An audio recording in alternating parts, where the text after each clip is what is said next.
Sejam bem-vindos ao Arretagro, o podcast mais arretado do agro. Estamos mais uma vez aqui, direto da usina. Na primeira vez eu não pude vir, vieram João e Gilson, mas hoje eu vim porque o bate-papo está mais do que especial. A gente convidou mais uma vez a Dávila Alves, especialista agronômica da Netafim. Dávila, muito obrigado. Eu que agradeço o convite. Obrigado por ter vindo aqui com a gente, mostrado um pouco do trabalho que vocês estão fazendo. E hoje a gente vai continuar aquele papo que a gente está já há algum tempo falando de irrigação, falando de gotejo, e a gente trouxe alguns assuntos um pouco mais específicos hoje, né? Então hoje a gente, além de dar uma geral nesse canavial que tá lindo, né? A gente veio conversando no caminho, tá muito bonito, a cana tá bonita, e a gente vai mostrar um pouco das especificidades da água, na captação dessa água, qualidade de água, e todos os outros assuntos mais técnicos que quem vai explicar é ela. Eu não sou nenhum especialista em irrigação, mas hoje eu tenho certeza que eu vou sair daqui aprendendo um pouco mais. Ai, se Deus quiser. É verdade. Então, Dávila, a gente está na frente de um reservatório, de um tanque. E acho que para a gente começar, eu queria que você falasse para a gente o que é isso, o que nós estamos aqui mostrando. E aí a gente vai afunilando até falar um pouco mais da importância da qualidade da água e do que a gente quer mostrar hoje. Primeiramente, pessoal, muito obrigada pela oportunidade. O que temos aqui é um reservatório que também ele serve como um tanque de decantação, ou seja, é um mecanismo de reservarmos essa água de acordo com a área, com a necessidade da lâmina diária, né? É uma segurança que nós temos, ao mesmo tempo que é um mecanismo para a gente promover, né, a decantação de possíveis elementos químicos que possa haver nessa água. É interessante porque aqui a gente tem esse reservatório e o indicado é que tenha mesmo de fato, né? Porque eu até fiz uma pergunta para você, até para conhecer um pouco mais o sistema. Muita gente fala, é preciso de fato eu ter um reservatório desse? Ou eu posso, por exemplo, tirar uma água direto do poço e usar no meu sistema? Então, assim, esse reservatório, você falou de decantação, você falou de reservar água de fato, de quantidade. Explica mais como funciona isso. Então, o reservatório, o que acontece? Ele é necessário porque ele serve como um mecanismo para a gente ter um controle melhor sobre a água, justamente porque o que vai ser impactado lá no campo vai ser os emissores.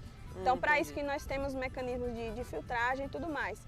Mas o que acontece? No caso do reservatório, ou no caso de um poço perfurado, o primeiro passo para se fazer uma irrigação de qualidade no sistema de gotejamento é a gente conhecer a qualidade da água.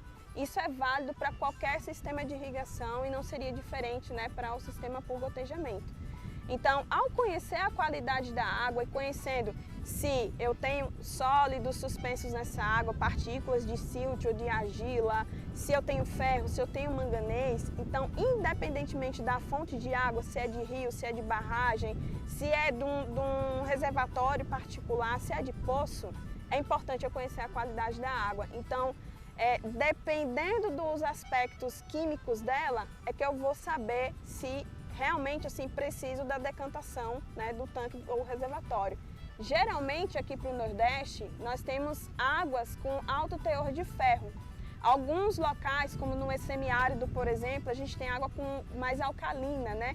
São águas com alto teor de cálcio e outros carbonatos.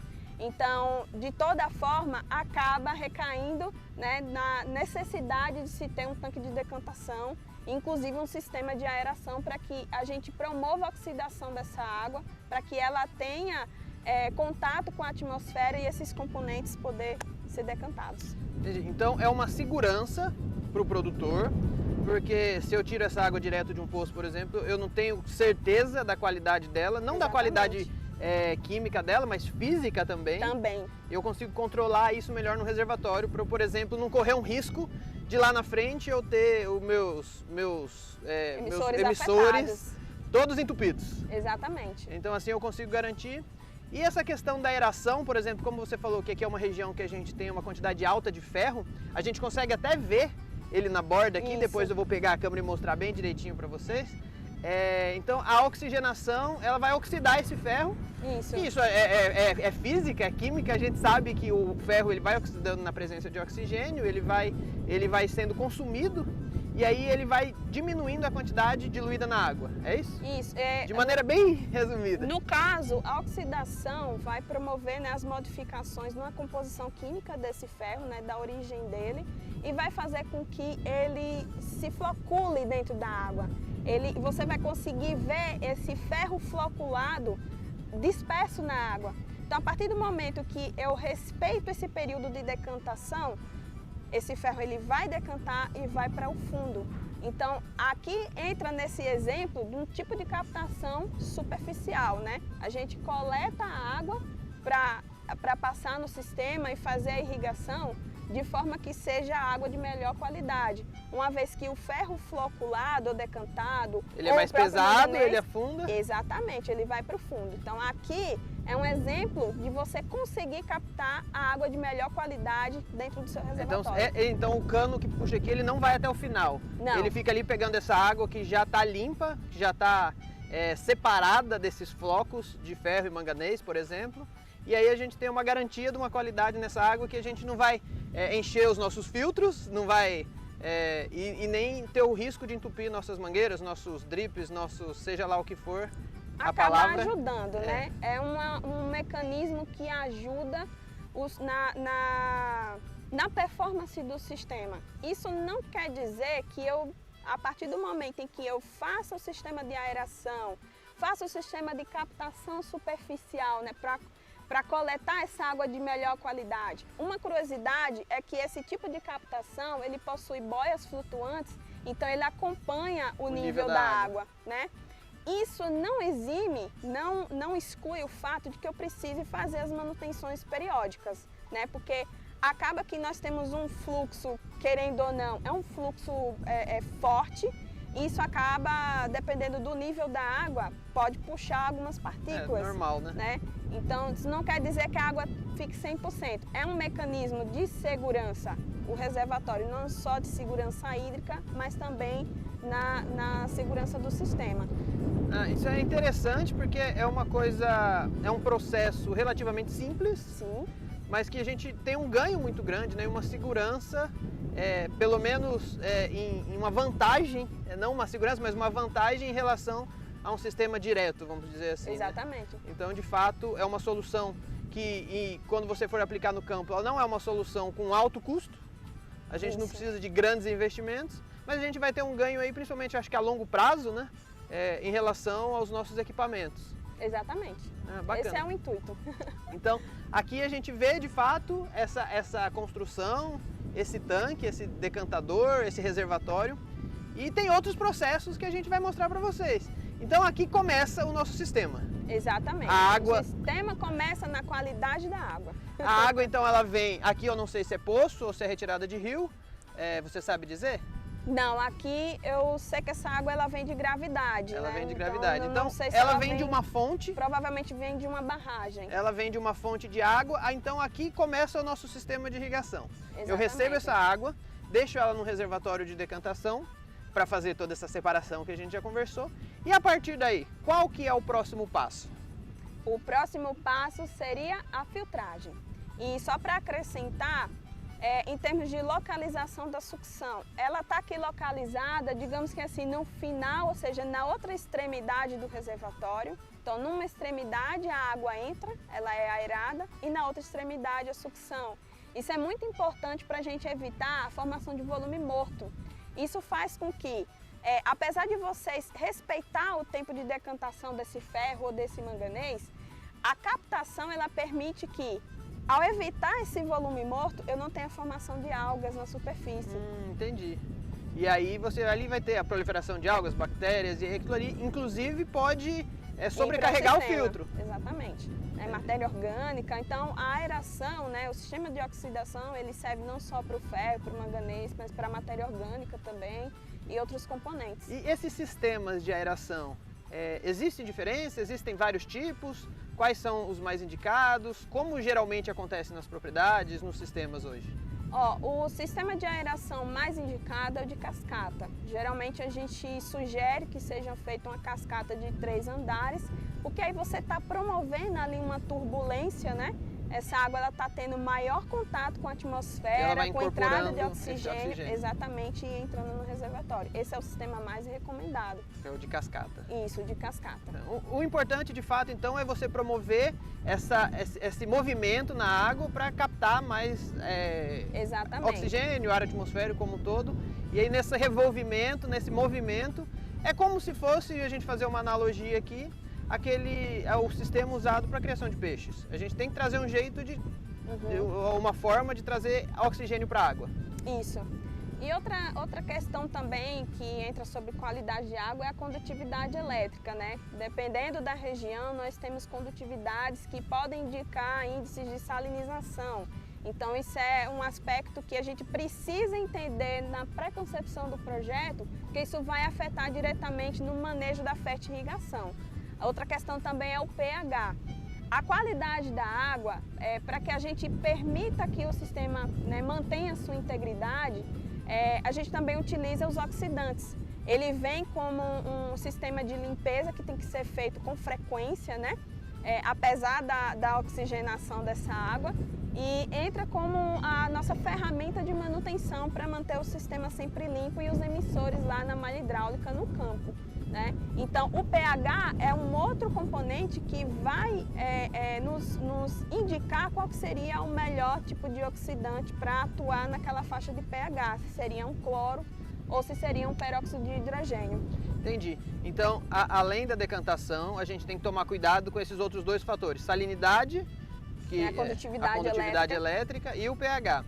E isso depende muito da origem da minha água. Exatamente. Certo? Mas independente da origem da água, eu consigo corrigir isso? E essa correção, ela é feita aqui no reservatório ou é feita nos filtros?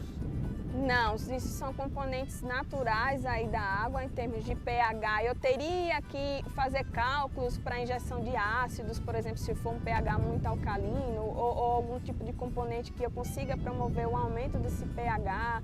Então isso acaba encarecendo o processo. Em termos de condutividade elétrica, naturalmente eu possa ter componentes como cloretos, sulfatos e outros tipos de elementos químicos dispersos nessa água que faz com que essa condutividade aumente.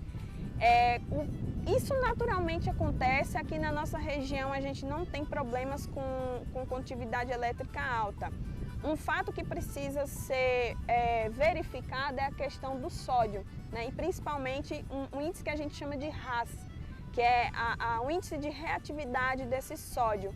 Ou seja, a capacidade dessa água, quando ela chega lá no campo ao longo do tempo, ela faz com que esse sódio acumulado no solo promova camadas de impedimento. Então veja como a qualidade da água é primordial em qualquer sistema de irrigação, não é só no gotejamento, né? Então assim, há componentes que são naturais e que para que eu faça essa modificação eu teria que entrar com produtos químicos e que acabam encarecendo o processo. Então o ideal é eu conviver com aquilo que eu tenho. E logicamente a qualidade da água ela vai me indicar se a água ela é propícia ou não para a irrigação. Não é porque eu tenho água que eu vou promover a irrigação. Então, na verdade, o nosso sistema de irrigação ele não começa aqui, ele começa na escolha da água, né? Na sua fonte de água da sua propriedade. Isso é muito importante, porque igual você falou, se a gente começa a encarecer muito o processo, o retorno ele vai ser mais demorado, né? Então, muitas vezes ele pode nem acontecer e isso inviabilizaria um projeto, dependendo da quantidade, dependendo do tamanho da área. Então, é muito importante que um projeto seja bem feito e que comece pela água. Pela água. Então é importantíssimo fazer a análise da água no início, levar esses dados até um especialista para que haja essa classificação dessa água, se ela é propícia ou não para irrigação.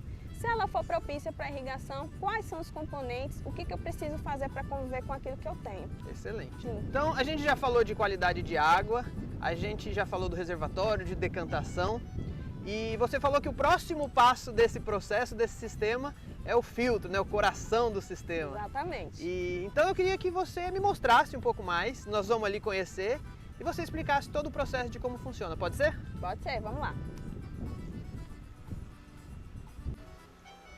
Então, Dávila, a gente estava lá no reservatório, toda a parte de decantação, qualidade da água, água que chega no sistema. E aí o próximo passo é o coração, como você mesmo disse, né? Essa sequência de filtros. De maneira geral, ele limpa a água. Isso. Então explica pra gente como funciona, o que é. A gente tem aqui, eu acho que o cérebro, né? O controlador.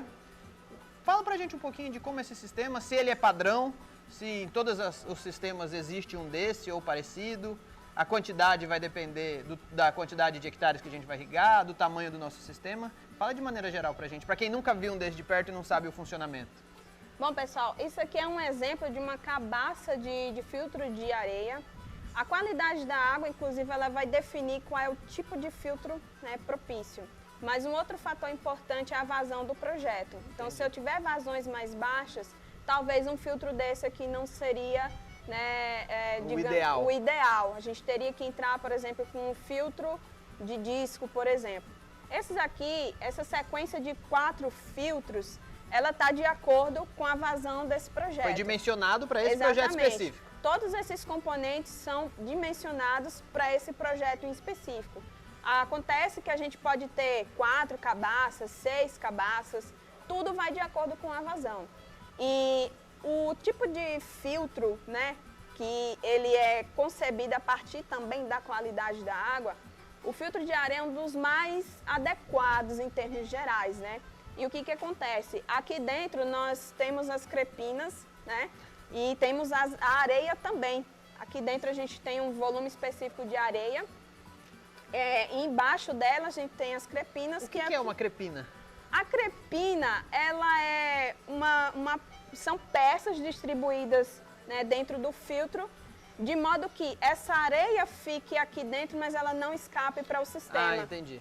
Então ela acaba, nem vai nem volta. Nem vai nem volta, é mais ou menos isso daí. Então ela vai fazer com que a filtragem ocorra sem que eu perca a capacidade de filtragem e sem que essa areia escape para o sistema. Porque senão eu ia ter que repor areia todo dia, né? Porque a água ia passar... Repor areia e o sistema, né? Os emissores seriam tudo. afetados. Então a filtragem não serviria de nada, digamos assim. Entendi, não faz sentido. Então aqui foi dimensionado para esse sistema.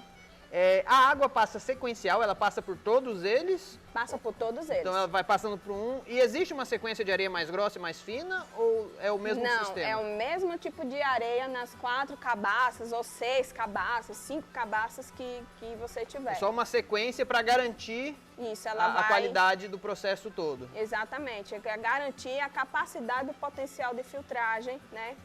Para manter a integridade desse sistema. E tudo isso ele é controlado por essa máquina, esse cérebro aqui. Essa máquina é o que a gente chama de NMC, é um controlador. Ele serve para que você consiga programar suas irrigações e fertirrigações, quantas vezes você quer fazer na semana, quantas vezes você quer fazer essa fertirrigação e a intercalação com a irrigação na semana. Ou eu só quero aplicar isso em um dia, eu quero aplicar numa válvula específica, então a gente consegue controlar através dele, então é uma segurança, né, em termos operacionais. Então a partir daqui eu consigo agendar a liberação de água, liberação de fértil, e tudo isso eu consigo controlar, por exemplo, cada talhão, cada mangueira, o sistema funciona assim? No caso aqui, ele funcionaria, né, em cada operação. Em cada operação. Nós temos o controle das válvulas que são abertas no campo e a partir do controlador eu escolho qual que é a operação que eu quero que irrigue ou a sequência de operações que eu quero que irrigue. Se eu quero de trás para frente, de frente para trás, se eu quero duas em específico. E eu consigo controlar também a quantidade de água? Isso, através do tempo, né? Ao controle do tempo e, logicamente, da lâmina de água que é aplicada. Que bacana. Então, aqui é o coração e o cérebro de toda a operação. Eu peguei a água e daqui eu consigo distribuir. Exatamente. E quando a gente sai do filtro, do NMC, que eu quase esqueci o nome, e aí a gente vai direto para o campo. Já é o próximo passo, campo. A água que sai daqui, ela já sai pronta para ir para a cana? Sim, mas depende. A não ser que eu queira fazer uma fertirrigação. Ah, tá. Então, a água ela vai passar por aqui, só que se eu quiser fazer a fertirrigação, ela vai passar, né, lá também junto com os adubos, onde nós temos filtros de segurança, então vai água e fertilizantes misturados para o então, campo. aqui a água ainda ela tá só água, não Isso. tenho nada de fértil, não tenho nada de adubação. Então, caso eu queira aplicar só água, só irrigação, saio direto para o campo. Exatamente. Caso eu queira fazer uma fértil, nós vamos para um próximo passo, que é esse aqui ao lado, que é onde são adicionados os nossos adubos, os fertilizantes. Isso, exatamente. E quando a gente fala de adicionar adubos, fertilizantes, o que hoje eu posso adicionar? Então, o que é o comum hoje quando a gente fala de cana? E o que hoje está sendo feito usualmente, de maneira bem prática, assim? Quais hoje os fertilizantes que a gente pode adicionar na fertirrigação? Perfeito. Isso é uma pergunta extremamente técnica, extremamente importante. Não é todo tipo de fertilizante e qualidade que a gente pode injetar na água e mandar isso via fertirrigação. Por quê? Alguns fertilizantes, eles são menos solúveis em água. Por exemplo, algumas fontes de fósforo, como o super simples, o MAP não purificado. Então, basta fazer um testezinho. A gente pega um punhado desse fertilizante, mistura na água, num balde mesmo. A gente vê o potencial de solubilidade dele. Não dissolveu, não é um fertilizante adequado para a gente mandar para o campo. De usual, a gente tem a ureia, o MAP purificado, que é uma fonte de fósforo, né? Para a gente poder mandar via fertirrigação. Purificado, hein, pessoal? MAP purificado. Purificado. Né? Sempre verificar, assim, quando for fazer a compra do fertilizante, verificar se é o Porque purificado. senão você vai ter problema tanto nos filtros quanto no sistema como um todo. Exatamente. Ele é um pó branco, né? Parece um açúcar, digamos assim, a grosso modo. A gente também tem o KCl, que é uma fonte de potássio, ou nitrato de potássio, que são fontes solúveis. Lembrando que o KCl precisa ser o pó branco. A gente tem o KCl com os grânulos avermelhados, né? Ele não é solúvel em água e tem um alto índice salino. Então, é um outro componente que a gente precisa ter cuidado. Tomar cuidado não só com a solubilidade dele, com o potencial de salinização dos nossos solos, né? Isso, esse tipo de KCl, o KCl vermelho ou KCl rosa, como o pessoal conhece, ele não é usual para fertirrigação. Ele é um tipo de adubo que você pode aplicar no fundo de sulco, né, na sua adubação de cobertura, por exemplo, lá direto no solo. Na fertirrigação, não. E aí vem o sulfato de manganês, sulfato de magnésio. Eu ia perguntar a questão dos micros também, né? Isso, os Porque micros você falou são dos macros, importantíssimos. basicamente, mas o micro a gente também consegue. E é até mais comum a gente falar de micro em fert, né? O pessoal hoje, inclusive, uma mosquinha aqui, mas isso faz parte do sistema. Bastante mosca, gente.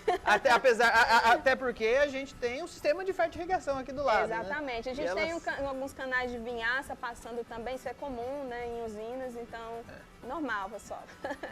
Então a gente fala de macro e micro, e a gente vê que os dois, de fato, podem ser utilizados. Isso, podem ser utilizados. No caso dos micros, né, alguns produtores optam por fazer essa adubação via foliar, mas ela pode ser, sim, feita, né, via fertirrigação. E o que é interessante de se fazer fertirrigação via sistema? A adubação via foliar, ela não supre a falta do solo. Então, você teria que fazer, dependendo da necessidade da cultura, várias aplicações foliares. Isso pode acabar, né, acarretando no aumento dos custos. Até porque você vai ter que ter maquinário, Exatamente. pessoas a mais, todo o sistema, se for aéreo, se for por pulverizador. Tudo isso, dependendo do estágio, você não consegue entrar mais com pulverizador, você tem que trabalhar via aérea. Exatamente. Isso tudo traz custo. Traz custos. E aqui, teoricamente, esses custos já estão embutidos. Exatamente. Logicamente que isso é uma decisão majoritária do produtor, né? Mas qual que é a vantagem de se fazer a fertirrigação? Aplicar doses menores, então você evita esses picos de salinidade, né, ou de pH que possa acontecer, e de repente você trabalha com produtos biológicos, bactérias promotoras de crescimento, bactérias solubilizadoras de fósforo, por exemplo, para dar um plus. O que acontece? Com esses picos de salinidade, picos de pH, você pode atrapalhar na desenvoltura delas, né? Então, o sistema de fertirrigação, ele é ideal para esse tipo de atividade, porque eu evito superdosagens, eu encurto o caminho que o nutriente, na verdade, ele faz entre sair, digamos assim, daquela composição Química, do fertilizante né? química, todas as transformações que ele precisa, né, sofrer na solução do solo, no perfil do solo, né, nas partículas, para chegar até a solução do solo. Então, é algo assim mais químico, mais técnico, mas o que eu quero dizer com isso? A gente ganha tempo. A gente ganha tempo e precisão. Com a fertirrigação, doses menores e precisão. E eu acho que de maneira bem prática também, eu evito, por exemplo, uma deriva. Isso. Eu evito um uso de maiores quantidades, porque quando a gente aplica via aéreo, por exemplo, a gente tem que calcular já uma perda. Isso. Então aqui a gente vai direto, tá botando na boca da planta. E o legal é que através de um controlador a gente consegue deixar a cauda preparada e fazer essa injeção, a gente diminui o contato humano, né, com esse produto. Querendo ou não, é um produto químico. A gente evita as derivas e principalmente evita-se o trânsito de máquinas, né? Outra coisa muito interessante, pessoal, em relação à operacionalização das atividades. Se eu tenho um quadro reduzido de mão de obra, eu consigo pegar esse pessoal para outras atividades. Que é a realidade hoje no campo. Né? Exatamente, enquanto que a fertirrigação está sendo feita via sistema. Excelente. Então vamos conhecer um pouco mais do sistema, de como funciona. Basicamente é um conjunto de reservatórios, mas a gente vai mostrar porque tem muita gente que não viu ainda. Vamos lá? Bom, Dávila, então, agora a gente veio para os reservatórios. É reservatório que chama mesmo? Pode ser. De fert, certo? De fertirrigação. E a gente viu ali ele adicionando alguns componentes. Então, explica pra gente esse processo, o que foi adicionado, não necessariamente o nutriente, mas de maneira geral, o passo a passo até a gente ir para a cana. Certo. Esse aqui é o sistema de fertirrigação. Geralmente nós temos uma caixa d'água, né, de diluição. O volume dela é variável de acordo com o tamanho da área, a vazão do projeto. Então ela pode ser maior ou menor. É basicamente onde faz a mistura. Exatamente. E depois nós temos também as caixas de injeção, como essa daqui, né, que são as maiores e geralmente são cobertas. Então o adubo ele é misturado nessa caixa de diluição, né, ou de solução, e de forma separada e sequencialmente e vem para as caixas de injeção. Então a água diluída que está aqui, ela já está com adubo pronta para ir para o sistema, para ir para o campo. Então ele adiciona ali, vocês viram ele adicionando, nesse momento vocês devem estar vendo ele adicionando o adubo ali. Ali tem um processo de aeração, aquela mistura ali está em movimento para poder solubilizar tudo. Exatamente. E de fato diluir esse adubo. E a partir daqui, quando ele vem para cá, ele já está diluído e pronto para ir para todo o sistema, pronto para ir para o campo. Exatamente. Nesse processo de diluição, é importante a gente entender 3 aspectos. O primeiro é a questão da sequência dos fertilizantes que eu tenho que entender antes de fazer essa mistura. Há fertilizantes que eu consigo fazer uma combinação, né? E consigo fazer essa mistura ao mesmo tempo. Geralmente os micronutrientes. Um fertilizante que a gente teria que ter um pouquinho mais de cuidado, que seria a ureia. A ureia ela resfria a água, então geralmente ela tem que ficar por último. Né? Então, para a gente entender, porque às vezes esse resfriamento da água ele acaba impedindo na solubilização de outros adubos. Então, né? Ela é aplicada sozinha? Geralmente sim. Né? Geralmente a aplicação de macronutrientes costuma ser separado, né? Aplica sozinho. Como, por exemplo, uma caixa para ureia e outra caixa para o potássio. Acontece. Um outro aspecto importantíssimo e crucial que é a compatibilidade entre os fertilizantes. Como que eu sei se um fertilizante é compatível com um outro? A gente pode fazer o teste do balde, né? A gente chama de teste de balde, a grosso modo, mas é basicamente pegar um balde ou um recipiente, colocar água e fazer a sequência de mistura entre os fertilizantes. Há fertilizantes que não são compatíveis e a gente vê de cara. É muito importante, ao fazer esse processo, a gente aguarda um pouquinho para ver quais são as reações. Isso é muito importante porque isso pode afetar a integridade do sistema. Tá? E um outro fator importante também, vocês viram que ali o fertilizante está sendo adicionado na água ao mesmo tempo que ela é aerada para promover essa mistura. O que acontece? Se eu colocar fertilizante demais nessa água, naquele volume, eu posso ter um probleminha com solubilidade. E o que seria essa solubilidade? A grosso modo seria eu pegar um copo com água e adicionar açúcar. Na primeira colherada, esse açúcar ele consegue ser dissolvido. À medida do tempo em que eu vou adicionando mais açúcar para aquele mesmo volume de água, chega um ponto que o açúcar não mistura. Quem nunca tomou um cafezinho com aquele monte de açúcar aquela no final, borrinha, né? Porque mesmo você misturar a vida toda ali, ele não vai mais dissolver. Exatamente. Então é muito importante a gente entender, cada fertilizante vai ter um grau de solubilidade, ou seja, quantos quilos desse fertilizante eu consigo misturar num volume X de água, por exemplo, a cada 100 litros. É um outro fator muito importante que a gente precisa respeitar no processo de fertirrigação. Então, desde a caixa ali da mistura, ela tem que ser dimensionada. Isso. Você tem que fazer conta de acordo com a quantidade de nutrientes que você está colocando, de adubo, de fertilizante, e de acordo com o tamanho da sua área irrigável, não é isso? Exatamente. Isso é muito importante, pessoal, independente do sistema, tá? Isso principalmente para o sistema de irrigação por gotejamento, por ter altos componentes tecnológicos que precisa, né, que funcionem tudo de forma harmônica.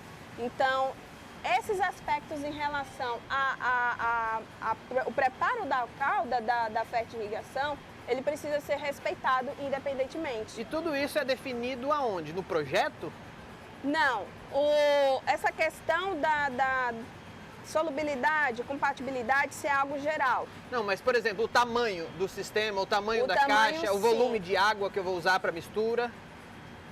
Sim, exatamente. Esse sistema aqui foi concebido para a vazão desse projeto, para a área desse projeto. Se eu tiver projetos menores, provavelmente essa estrutura muda. Se eu tiver projetos ainda maiores, a estrutura vai mudar. Então é importante também o produtor prestar atenção no projeto desde a concepção, né? Desde o momento que ele vai contratar um sistema. Então prestar atenção junto ao projetista, junto ao técnico que está elaborando isso, para que ele não tenha problemas futuros de ter que, depois de um sistema pronto, mudar tamanho de caixa, mudar vazão. Exatamente. A vantagem é que a Netafim faz tudo isso para você. Então, e aí é bom porque a gente tem profissionais com experiência, que já estão acostumados com esse tipo de sistema, com esse tipo de mistura. E esse know-how que a Netafim traz, desde a capacitação dos profissionais até a chegada no campo. Então é muito mais fácil e garantido para o produtor, para o nosso produtor rural que quer implantar um sistema desse, ele contar com pessoas de fato que tenham conhecimento e experiência. Porque às vezes um detalhe pode evitar uma dor de cabeça futura, né? Exatamente. É importantíssimo prestar atenção nesses aspectos e ter um bom acompanhamento técnico. Então aqui a gente vai continuar o nosso sistema, a nossa caminhada, desde a captação de água, desde o reservatório, do sistema de filtro, o sistema de ferte. Mas vamos ver como isso é em campo? Ele sai daqui direto para as mangueiras? Exatamente. Então vamos conhecer? Vamos lá. Vamos lá? Dávila, então a gente continua percorrendo o campo, porque agrônomo tem que estar no campo mesmo, não é verdade? Exatamente. E a gente saiu lá do sistema, viu todo o processo, desde a chegada da água e até a saída do sistema de ferte. Quando sai do sistema de ferte, essa água vai para o campo. Exatamente. Exatamente. Mas antes dela passar no campo, ela tem uma pequena pausa numa válvula. Exatamente, são as válvulas hidráulicas, né? Ela tem um mecanismo de funcionamento que possui um diafragma internamente e que abre e fecha, né, impedindo ou abrindo a passagem para que a água passe para a malha hidráulica. Então, de fato, são essas válvulas que controlam o fluxo de água em todos os canos, em todas as mangueiras. No caso, as fitas gotejadoras. As fitas gotejadoras, tá vendo? Toma essa. Então, assim, como a gente está falando de gotejo, a válvula vai pegar todo aquele processo que a gente já viu, toda aquela água, todo aquele ferte que foi trabalhado, que foi produzido, processado, misturado, solubilizado, sai via encanação e vem para as válvulas onde são distribuídas para as mangueiras. E passa por aqui. Então a água saiu lá da casa de bomba, veio até as nossas válvulas, as válvulas estão distribuindo. E quando a gente olha aqui, que é um sistema recém-implantado, a gente vê uns canozinhos diferentes, um Keflex, que até você mostrou lá em estúdio, lembra aquela mangueirinha mais... rígida e ao mesmo tempo flexível. Rígida e ao mesmo tempo flexível. E tipo, qual é o papel dele aqui na prática? Por que que ele está sendo usado aqui? Certo. Exatamente aqui, pessoal, está se passando uma linha secundária, né, que a gente chama de ramal também, ramal hidráulico. E através desse ramal, são implantados os Q-Flex e cada Q-Flex vai conduzir a água do ramal para as fitas gotejadoras. Então, o caminhamento da água na malha hidráulica, em termos gerais, ele vai passar por uma adutora, uma linha principal. A água dessa adutora vai vir para os ramais, que também a gente conhece como linha secundária, e da linha secundária ela é conduzida através do Q-Flex para as fitas gotejadoras. E um papel muito bacana do Q-Flex é que antigamente a gente fazia a condução dessa água para as fitas através de uma fita cega. E às vezes, por conta do próprio peso do solo ou alguma pedra, algum impedimento, essa condução poderia ocorrer a dobra, né? Fazendo com que houvesse um impedimento da passagem dessa água para as fitas, né? Uma obstrução. E o Q-Flex ele foi justamente desenvolvido para evitar isso. A água consegue passar, o engate é fácil e a gente evita que haja essas dobraduras, né? Esse impedimento na passagem de água. Eu lembro quando vocês mostraram lá que a gente mexeu, boliu com ele o tempo todo. E assim, é uma peça relativamente pequena que é utilizada, mas que ela dá uma diferença muito grande. Porque imagina se você tivesse que substituir isso por uma dobra, você não sabia se foi na fita, se foi no engate. E com esse engate rápido, caso haja uma substituição, é muito fácil de trocar. Mas ele também veio para não precisar ser trocado, né? Exatamente, porque ele veio para durar. Ele tem essa flexibilidade, mas ao mesmo tempo essa resistência, pode passar o solo por cima. Eu posso ter máquina passando por cima dele. Sim. Então aí ele resolve um problema que o produtor tinha. Exatamente, principalmente no período de montagem, né? Tá, aqui a gente tem todo o sistema, eu tenho os Q-Flex distribuindo essa água para as mangueiras. E essas mangueiras já estão implantadas aqui nesse sistema, por exemplo, nesse plantio. E essas mangueiras, elas estão passando a que profundidade?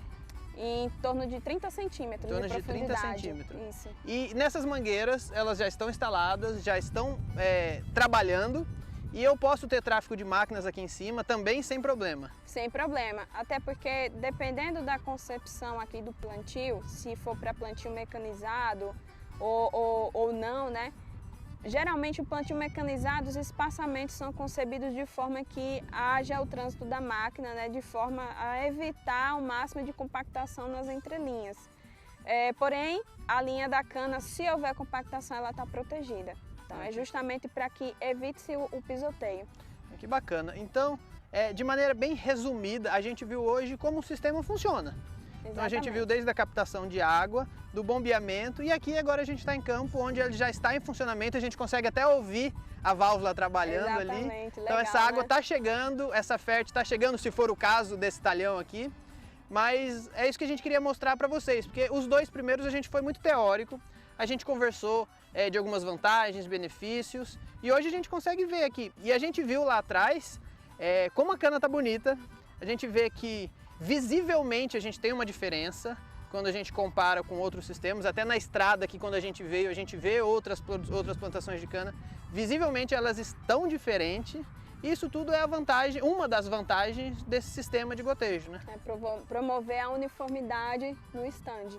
Excelente. E para a gente terminar então, Dávila, para a gente deixar o povo instigado, para a gente continuar essa conversa, porque eu estou aprendendo muito, não é uma área que eu domino, a irrigação, e não é uma área fácil. São poucos, a gente vê desde a época da faculdade, são poucos os agrônomos que vão de fato para a área de irrigação, porque é uma área muito técnica, é uma área de muito cálculo, é uma área que cada detalhe vai influenciar diretamente na produtividade da cana, ou seja lá a cultura que for. A Netafim ela tem outras soluções para outras culturas também, a gente já falou disso. Mas eu queria que você convidasse o pessoal para na próxima vez a gente ver um perfil de solo aberto, para a gente ver como funciona o drip, como funciona o gotejo e deixa não só esse convite, mas o convite para o pessoal também conhecer as outras soluções da Netafim, que é super parceira do Arretagro e que tem feito a diferença. Tem feito a diferença de plantio, de produtividade e no acompanhamento, que é isso que eu achei mais legal. Você estava falando que vocês dão todo o acompanhamento para o produtor, desde a montagem do sistema até o acompanhamento geral que acontece no dia a dia do trabalho, né? Então, queria que você fechasse contando um pouco mais disso e o que a gente espera ver nos próximos episódios. Bom, pessoal, a Netafim, ela trabalha com equipe de agrônomos no nosso departamento agronômico. Ela funciona por iniciativa Então nós temos os agrônomos responsáveis por cana-de-açúcar, dividindo aí o Brasil. Nós temos os agrônomos também das outras iniciativas como grãos e café. E o que é mais interessante, o produtor ele tem esse acompanhamento técnico, não só agronômico, mas também do suporte técnico para que ele consiga aproveitar ao máximo, né, o sistema e que ele consiga ter o maior sucesso em termos de produtividade, rentabilidade, no caso da cana, rendimento de açúcar. O sucesso do cliente é o nosso sucesso, né?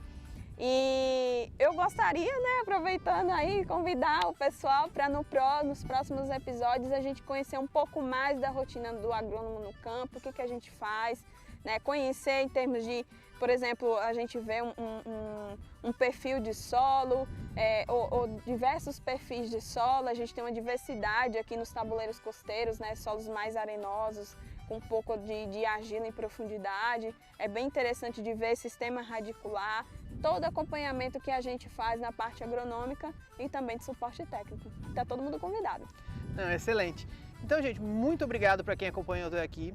A gente viu na prática, de fato, como funciona, foi mostrando para vocês, que é uma curiosidade de quem ouve falar. A gente comentou várias coisas que hoje a gente pôde ver na prática, pôde mostrar o funcionamento e a gente vai continuar. A gente vai continuar mostrando, a gente quer trazer cada vez mais essa parte teórica na prática para vocês, porque nem todo mundo tem condições de acompanhar isso no dia a dia. Então acho que a Netafim abriu as portas para a gente, de fato, para a gente conhecer, para a gente acompanhar. E isso tudo na minha época de faculdade não tinha. Então aproveita, você que está assistindo, você produtor que quer ter produtos como esses, soluções como essas, é muito fácil achar, a gente já sempre deixou aqui, vai deixar todos os contatos.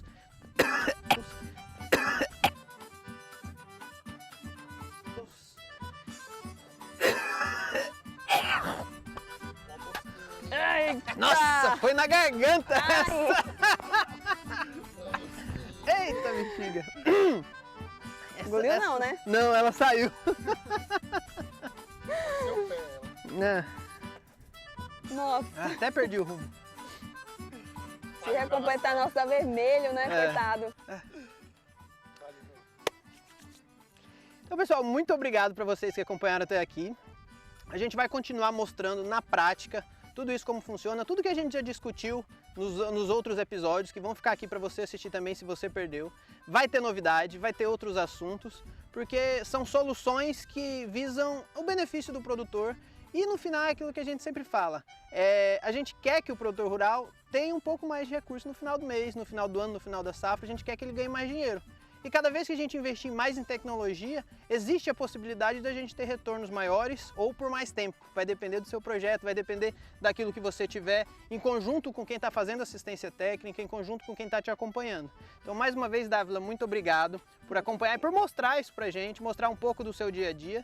E eu tenho certeza que a gente vai conhecer ainda muito mais. Eu que agradeço o convite e a oportunidade de poder abrir, né, para vocês como é um pouco da nossa rotina. E convido a todos a vir com a gente verticalizar sua produção. Então, muito obrigado, Netafim, mais uma vez. Obrigado também à usina Japungu, que abriu aqui o espaço pra gente, deixou a gente conhecer um pouco mais do sistema deles. E na próxima, quem sabe, a gente vai conhecer a parte industrial, tá certo? Um abraço e foi a Retagra.